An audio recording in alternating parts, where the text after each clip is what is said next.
At 6:00 a.m., a white SUV slid sideways across my driveway like it owned the street.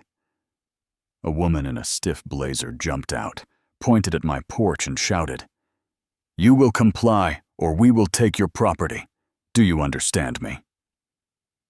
The steam from my coffee curling up between us like a referee. That wanted no part of this neighbor's peeking through blinds, while my phone camera blinked red in my hand, and what she didn't know, what made me strangely calm while she was shaking with rage, was that the box on my kitchen table already held the emails, the recordings, the real surveys that could turn her little kingdom inside out. I didn't buy this house to start a war, but I wasn't going to surrender my peace to a title and a clipboard either. You know what I mean? My name's Logan Price. I'm 30 and an electrician who's crawled through enough attics to know the difference between noise and a live wire, and I bought the cedar-sided farmhouse on Blackbird Lane for the quiet, a place to park my work truck without anyone hyperventilating tomatoes in the sun, a sky big enough to breathe. And the best part was the county GIS map, with that blue line showing I sit exactly 50 feet outside Oak Meadow Preserve. HOA verified twice on the phone with Summit County, where the clerk said, plain as daylight, "You're outside the association's jurisdiction, Mr. Price." The moving day was heat and cardboard, and the sound of gravel under my boots when the SUV arrived the first time and introduced itself as Cheryl Davenport. President Oak Meadow nameplate, glinting like a badge. A wicker basket in one hand, a manila envelope, thick as a freshman textbook in the other. "Welcome to the neighborhood. Perfect teeth, colder eyes. These are our covenants and design standards. The previous owner informally cooperated, and we expect the same." And I pointed at the orange stake where my boundary sits and held up the county printout. "I'm not in your HOA. The line is 50 feet that way." And her smile tightened maybe 0.5 millimeter as she said, "Community standards apply to everyone who benefits from our property values. We can be very creative with compliance." That word stuck like a thorn. 2 days later, a yellow notice was taped to my front door. Watermark seal citation number. Willow Park Code Enforcement Division. That, as it turns out, doesn't exist here or anywhere. Unapproved exterior modification. Because I rehung a loose shutter, $150 per day, starting immediately the next day. Commercial vehicle violation. Because my truck has a ladder rack day 3. Landscaping non-compliance. Because I hadn't mowed in 4 days, and I've seen toddler tantrums with more logic than that pile of paper. I didn't rage. I called the real code office and asked for every citation on Blackbird Lane for the month. Keys tapping a pause. "There are none," she said, and I slid each fake notice into a plastic sleeve and wrote evidence on a binder like I worked internal affairs on my own life. Day 5. Cheryl came back with a woman in a navy suit who introduced herself as a compliance coordinator and snapped out a tape measure like she was inspecting a nuclear plant. Measuring my hedge, my mailbox, even the angle of my porch light. 3 inches over the community standard. And I touched the boundary stake again and said, "Ma'am, I'm not under your standard. The only thing that rules me here is the law and the building code." And Cheryl leaned in close with the smile gone and delivered the first real punch. "It would be unfortunate if your business reputation suffered because of concerns about your professionalism." When that one hit in the gut, when someone threatens your livelihood, you feel it behind your ribs. So that night, I mounted 4 security cameras, set them to record every step across my grass. Slipped a cheap audio recorder in my pocket, opened a spreadsheet, and logged every slow roll of her SUV, every photo she took of my yard, every time a stranger paused at my mailbox, because panic is loud, but paper is stronger. Tom Barrett from 2 houses down brought beers at sunset and told me the neighborhood history I apparently missed at closing. She did this to Miss Edith before she passed. Fake citations, phony inspections, calls to city departments for safety that were just harassment. Cheryl gets bored and invents emergencies, and he said it like a man who tried to be reasonable and ran out of patience. You're going to need receipts and maybe a lawyer. The next morning, a guy in a neon vest appeared with a tripod and what looked like a science fair laser level, said he was a surveyor named Brett Nolan, there to correct historical errors, which is code for push my line 15 feet toward the road, so my shed suddenly encroaches on HOA land. We'll need $800 cash for the survey.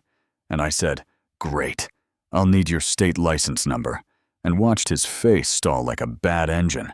It should be on your gear, also your paperwork. I'll verify with licensing.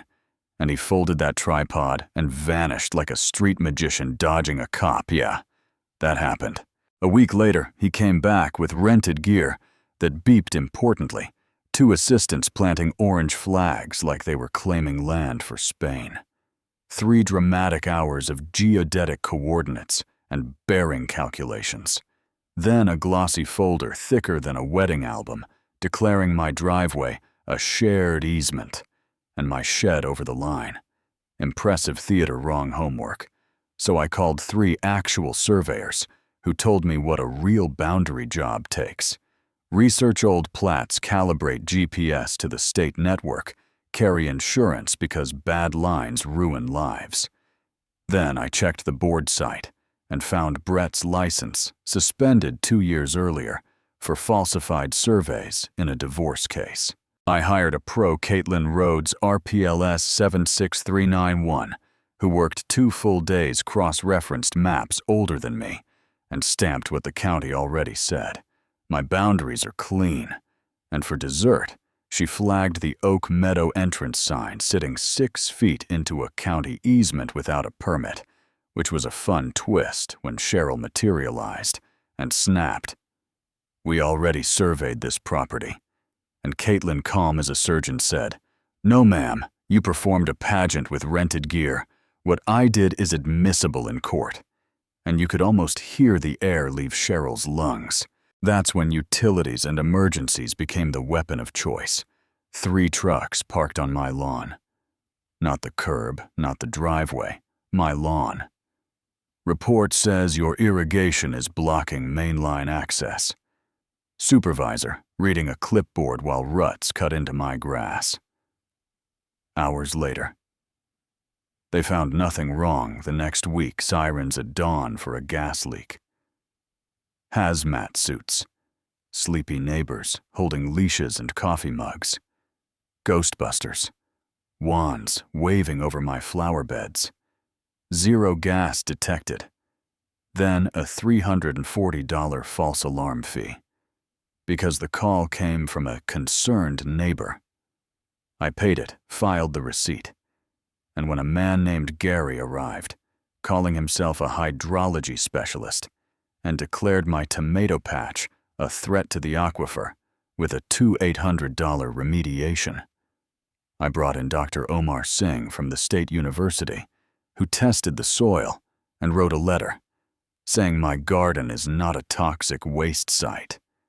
Thank you very much.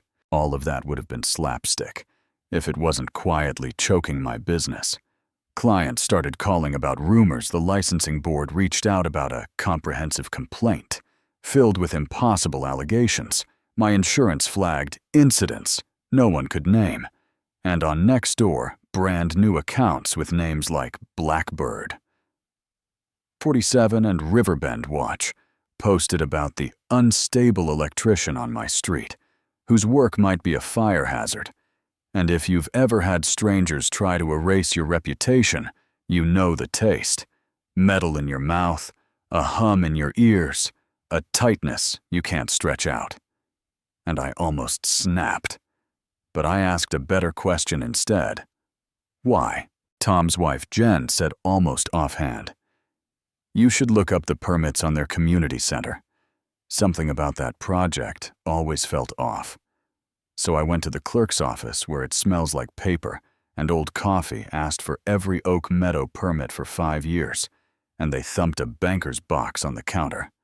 The 2019 community center had a stormwater plan.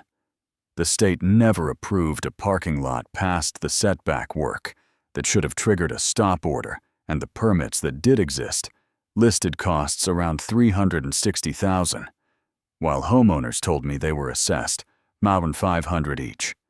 67 homes is 100,500. So I opened the court portal and found Oak Meadow Preserve HOA v. City of Riverbend 21, a fight over a traffic light they lost, and the judgment was brutal. $847,000 in fees and costs pay or face seizure. And in my truck with the window cracked and the engine clicking as it cooled. The truth clicked too. It wasn't about standards. It was about survival. Expand the map force in new dues. Buy time for the books, and maybe keep a president's personal house of cards standing just a little longer. The twist wasn't just numbers. Margaret Miss Edith's daughter sent scans of her mother's diary and micro-cassette audio, where Cheryl literally laughs about creative reports to make non-compliant people understand serious consequences, and hearing that something in me moved from anger to duty because it wasn't just me anymore. It was 67 families who had no idea where their money was going. I hired an attorney, Rachel Porter, who sipped coffee, flipped through my binder, and said, "Paper, not panic. File with the Attorney General's HOA unit.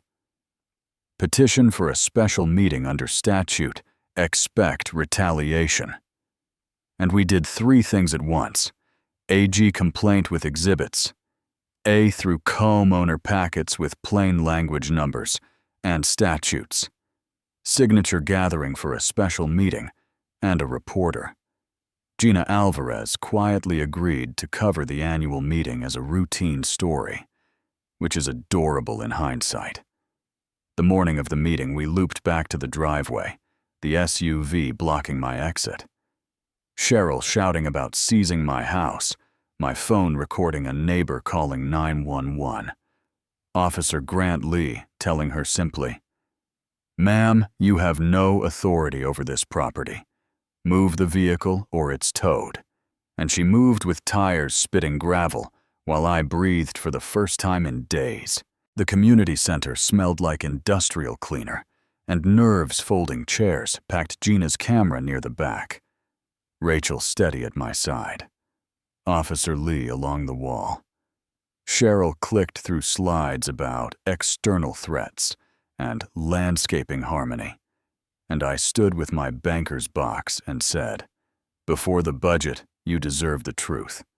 Then put the judgment on the projector, case caption date seal, 847,000 in losses and obligations, and the room went quiet, the way rooms do when people feel the floor shift under them. "Fabricated," Cheryl said, voice cracking. "A personal vendetta." And I didn't argue. I played the tape of her own voice about creative compliance. I showed the county email saying no citations on my street. The licensing board's suspension notice for Brett Caitlin's sealed survey. The utility supervisor's note clearing my irrigation. The fire department's no-leak report, Singh's letter, and a simple timeline of burner posts that lined up a little too neatly with boardroom gossip. And folks didn't look at me anymore. They looked at the board table. Tom stood and moved to suspend the president order, a forensic audit, and hold a vote of no confidence. Rachel slid the written motion to the mic. Hands went up like a tide. The motion passed, the audit was authorized. Cheryl lunged for the mic and tried the same line from my driveway. "We have authority to seize non-compliant properties." and Officer Lee raised a hand.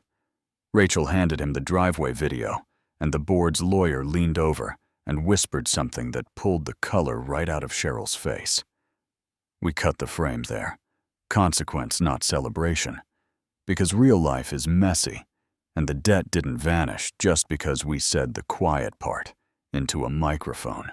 On the walk to my truck, 3 neighbors apologized for staying quiet too long.